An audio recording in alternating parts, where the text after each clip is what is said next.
बच्चों एक क्वेश्चन है हमारे पास, यहाँ पर आप देख सकते हैं फोटो में इजीली दिख रहा होगा आपको। हाँ, 2 ब्लॉक का सिस्टम है, 10 स्ट्रिंग्स ऐसे बंधा हुआ है, पुली के ऊपर से गया है, पुली मासलेस है। ओके, यहाँ पर म्यू जो है 0.5 है, मतलब कोफिशिएंट ऑफ फ्रिक्शन। अगर आपने फ्रिक्शन नहीं पढ़ा है तो ये क्वेश्चन आपके लिए नहीं है, ठीक है। कोफिशिएंट ऑफ फ्रिक्शन 0.5 है। Find the normal reaction applied by the pulley on the thread. तो पहला बोला है, पहले तो एक्सेलरेशन बता दो भैया सेंटर ऑफ मास का, और दूसरा बोलता है find the normal reaction applied by the pulley on the thread. चलिए क्वेश्चन करते हैं। देखिए, अगर मैं बोलूं कि चलो इसका सेंटर ऑफ मास कहाँ होगा, अच्छा ये ब्लॉक तो यहाँ पे है, ये ब्लॉक यहाँ पे, मतलब सेंटर ऑफ मास तो ऑब्वियसली इनको ज्वाइन करने वाली लाइन पे कहीं होगा ना। अब ऑब्वियसली 3 यहाँ है तो इसके क्लोज कहीं पर होगा। जैसे जैसे ये ब्लॉक नीचे जाएगा ना, आप सोचिए अगले सिचुएशन में ब्लॉक कहाँ होगा, यहाँ पर होगा।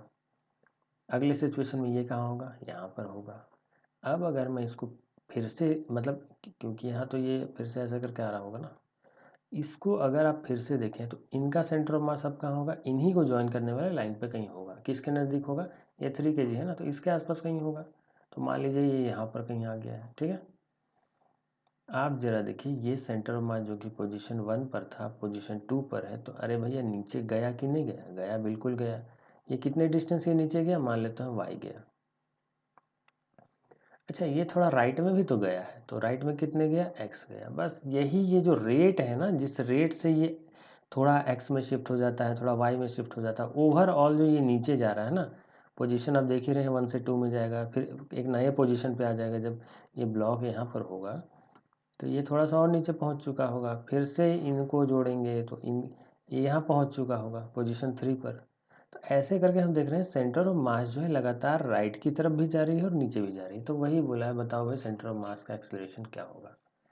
देखिए बच्चों, बहुत आसान क्वेश्चन है, लेकिन आपको इतना नहीं सोचना है। ये तो मैंने आपको एनालिसिस करा दिया ना, इतना आपको नहीं सोचना है। चलिए देखते हैं ये बनता कैसे है। Wait a minute. देखिए सबसे पहले तो, अच्छा, नेट ड्राइविंग फोर्स पहले पता कर लीजिए। नेट ड्राइविंग फोर्स मतलब कौन सा फोर्स है जिसके कारण ये खींच रहा है नीचे। तो वो तो भैया इसके कारण, यही लटका हुआ है तभी तो खींच रहा है। और ये है कितना, जी का वैल्यू 10 लेने को बोला है, आपको पता है mg होता है फोर्स, तो यहाँ 2 × 10 मतलब 20 न्यूटन के फोर्स से इसको नीचे खींचा जा रहा है, ठीक है। 20 नीचे न्यूटन के फोर्स से नीचे आ रहा है। अच्छा, इस पे फ्रिक्शन पीछे की तरफ लग रहा होगा, इधर फ्रिक्शन लग रहा होगा ना इस ब्लॉक पे, ये कितना लग रहा होगा, म्यू एन, वो होता है म्यू एन। और एन यहाँ पर, एन नॉर्मल रिएक्शन कितना है, ये तो एम जी के ही बराबर होती है ना नॉर्मल रिएक्शन। तो ये म्यू एम जी अगर आप कर दें तो 0.5 × 3 × 10, मतलब देखो तो 15 न्यूटन जो है इधर की तरफ ये फोर्स लग रही है। ओके, तो नेट ड्राइविंग फोर्स अगर आप देखें तो ये तो भैया रोक ले रही है इसको, ये तो इसको नीचे खींच रही है। ओवरऑल मैं देखूं तो ये 15 है और ये 20 है। कहने का मतलब 5 न्यूटन है नेट ड्राइविंग फोर्स। ये 5 न्यूटन के फोर्स, यही 5 न्यूटन का वो फोर्स है जो इस पूरे सिस्टम को इधर खींच रहा है, इधर खींच के ऐसे ले जा रहा है, ठीक है। आई होप आप समझ गए हैं। तो नेट ड्राइविंग फोर्स हमने पता कर लिया। पूरे सिस्टम का अगर मैं देखूं, ठीक है, तो जो मास है वो कितना है, तो वो है 3 kg + 2 kg। ओके, तो अगर इसका एक्सेलरेशन है 3 kg 2 kg, ठीक है, मतलब टोटल मास कितना हो जाएगा, टोटल मास हो जाएगा m टोटल कितना हो जाएगा, वो हो जाएगा 5 kg। अभी अभी मैंने नेट ड्राइविंग फोर्स जो है F, अगर नेट की मैं बात करूँ तो वो मुझे मिला 5 न्यूटन। तो फिर भाई बताओ टोटल एक्सेलरेशन कितना हो जाएगा, मतलब ये एक्सेलरेशन, ये जो डाउन जा रही होगी और ये जो राइट जा रही होगी, ये एक्सेलरेशन, ये हो जाएगा, आपको पता है फोर्स बाय मास होता है, तो फोर्स हो जाएगा 5, मास है 5, तो ये हो जाएगा 1 मीटर/सेकेंड। ओके, अब एक चीज़ आप समझिए, हमें ये पता चल गया बच्चों, मैं इसको इरेज कर देता हूँ। हमें ये पता चल गया ना कि ये जो ब्लॉक है ये राइट की तरफ जाएगी, ये जो ब्लॉक है ये राइट की तरफ जा रही होगी 1 मीटर/सेकेंड स्क्वायर से, और ये जो ब्लॉक है ये डाउन की तरफ जा रही होगी 1 मीटर पर सेकेंड स्क्वायर से। अभी अभी मैंने आपको बताया कि सेंटर ऑफ मास यहाँ कहीं बीच में है, जिसमें राइट में भी डाउन मतलब वो मूव कर रही है और डाउन भी मूव कर रही है, साथ साथ मूव कर रही है, क्योंकि वो तो इस तरीके से कभी यहाँ होती है कभी यहाँ होती है, ऐसे हो रही है ना। तो इसलिए वो राइट में भी जा रही है डाउन में भी जा रही है। तो इसलिए ये मत समझिएगा कि ये पूरा का पूरा सिस्टम का एक्सेलरेशन ना, ये ऐसा नहीं है, ठीक है। यही आपको सीखना है ना, यही तो कॉन्सेप्ट है। क्वेश्चन आप बना इसलिए रहे हैं ताकि ये चीज़ समझ में आ जाए। अब मैं बोलूँगा कि अच्छा ये ब्लॉक को ध्यान से देखिए, इसका मास पहले आप मुझको बताइए सेंटर ऑफ मास का एक्सेलरेशन क्या होता है। तो एक्सेलरेशन ऑफ सेंटर ऑफ मास जो होता है ना बच्चों, वो होता है m1a1 m2a2 divided by m1 plus m2।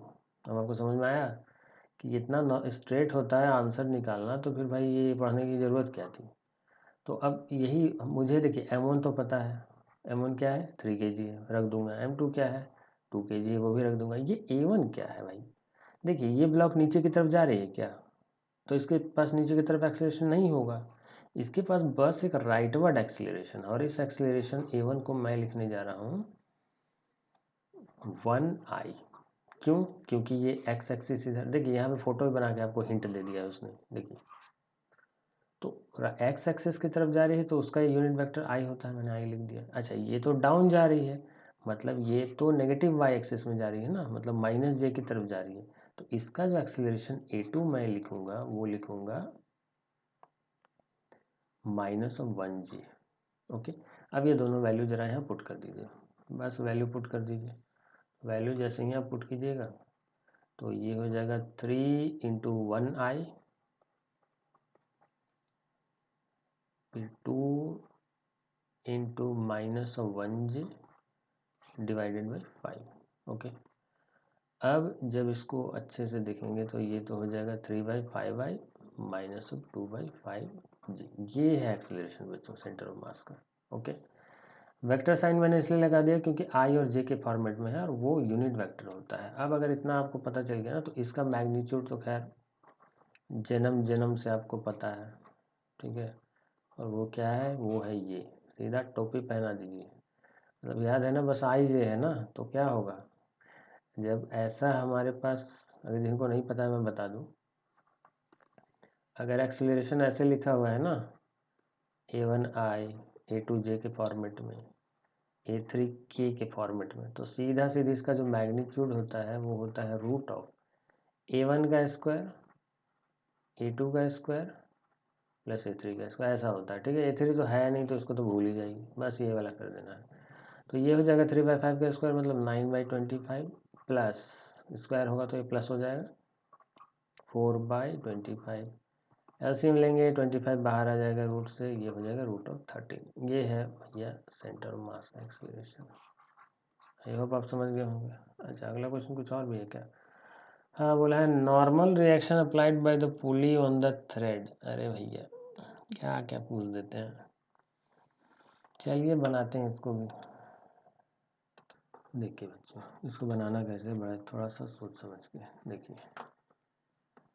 इसको मैं इरेज कर देता हूँ, 1 मिनट रुकिए। देखिए बच्चों इसमें क्या बोला गया कि अभी अभी हमने कैलकुलेट किया कि एक्सेलरेशन ऑफ सेंटर ऑफ मास जो है ना, ये 1i है -1j है, ठीक है।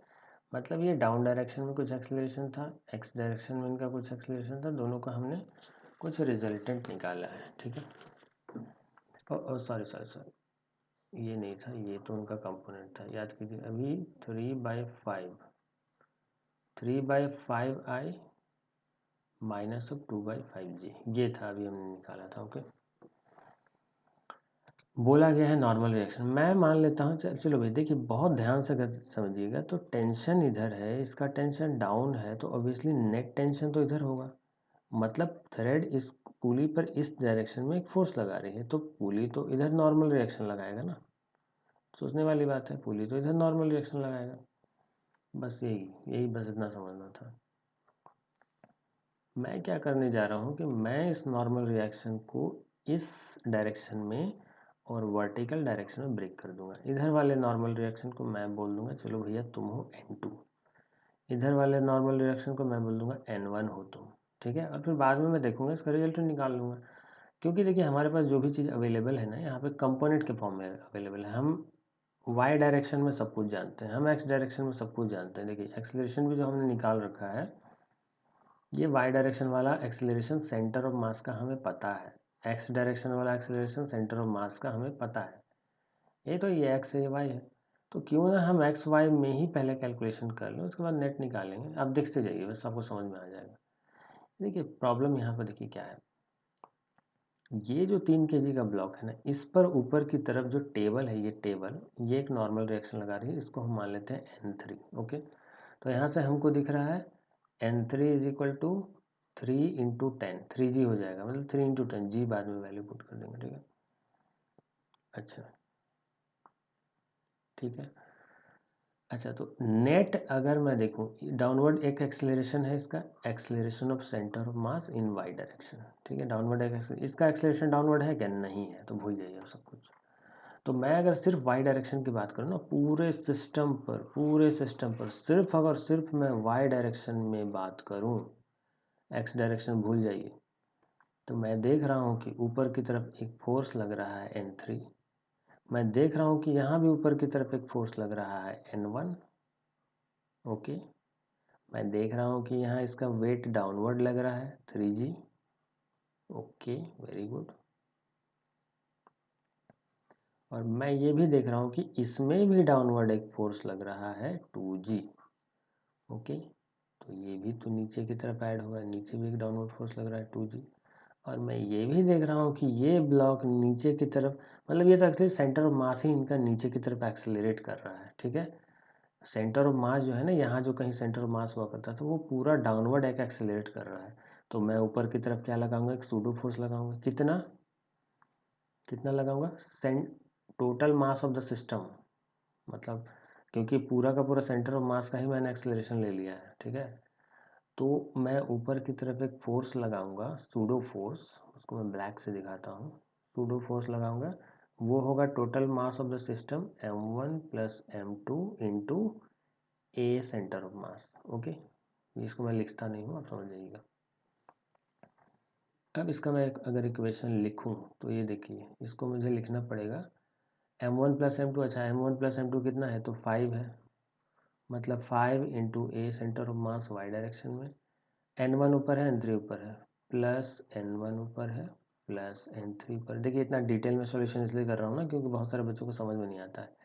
जिनको शॉर्ट सॉल्यूशन चाहिए वो बहुत सारे वेबसाइट से वहाँ देख सकते हैं, लेकिन वो बच्चे जिनको समझने में, कॉन्सेप्ट समझने में दिक्कत होती है, कैसे क्वेश्चन बनता है, उनके लिए ये सब है। n3 का वैल्यू कितना था भैया? सीधा पुट कर दो, ये तो था 3G, ठीक है। और इधर था हमारा 3G प्लस 2G। ओके, और इधर 5 इंटू ए सेंटर ऑफ मास। बताइए वाई डायरेक्शन में सेंटर ऑफ मास कितना था? ये था भैया 2/5। तो जब हमने वाई डाउनवर्ड, मतलब हमने तो यहाँ डाउनवर्ड दिखा ही दिया ना, तो ये साइन लेने की ज़रूरत नहीं है, ये साइन ही बता रहा था कि ये डाउनवर्ड था। डाउनवर्ड हमने यहाँ दिखाया ही है कि सब जो भी फोर्स था डाउनवर्ड हमने उसको दिखा दिया। एक्सेलरेशन डाउनवर्ड था, सूडो फोर्स हमने ऊपर लगा ही दिया, तो इस डायरेक्शन हमने कंसिडर यहीं पे कर लिया था, इसको नेगेटिव मत लगा दीजिएगा। तो ये 2/5 हो जाएगा, प्लस n1।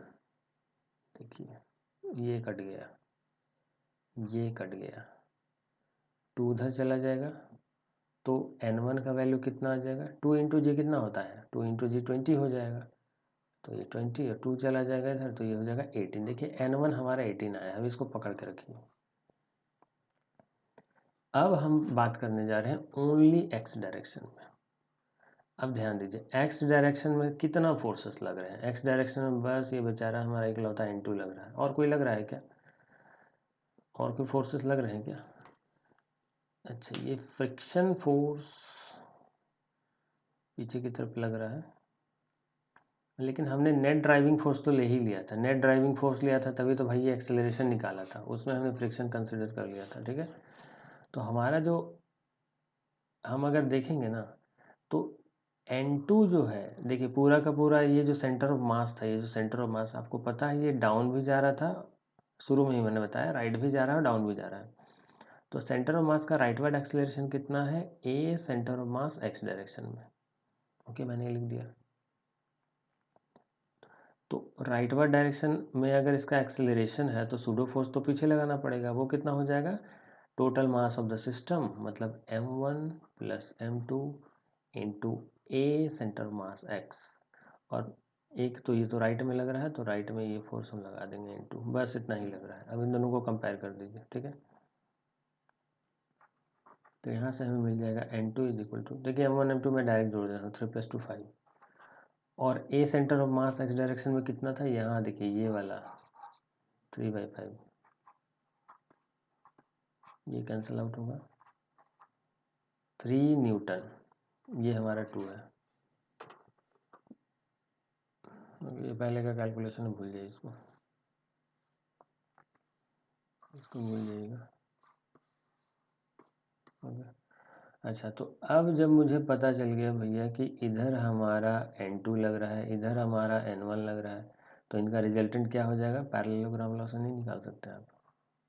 कितना हो जाता है, सीधा √18 का स्क्वायर प्लस 3 का स्क्वायर, ये हो जाएगा 324, ये हो जाएगा 9, रूट के अंदर ये हो जाएगा √333।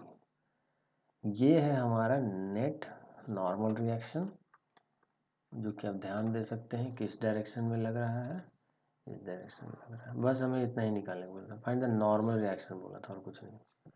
आई होप आप समझ गए होंगे। थोड़ा देखिए सॉल्यूशन समझाने में टाइम लग जाता है, लेकिन ऐसे आप अगर एक बार इसको फोकस करके देख लेते हैं तो आप एक कॉन्सेप्ट सीख जाते हैं, मतलब ये आप एक्चुअली क्वेश्चन बनता कैसे है, ये चीज़ आप सीख जाते हैं, ठीक है। इसलिए जो भी क्वेश्चन है आप कमेंट बॉक्स में पूछ सकते हैं, ठीक है। Thank you so much.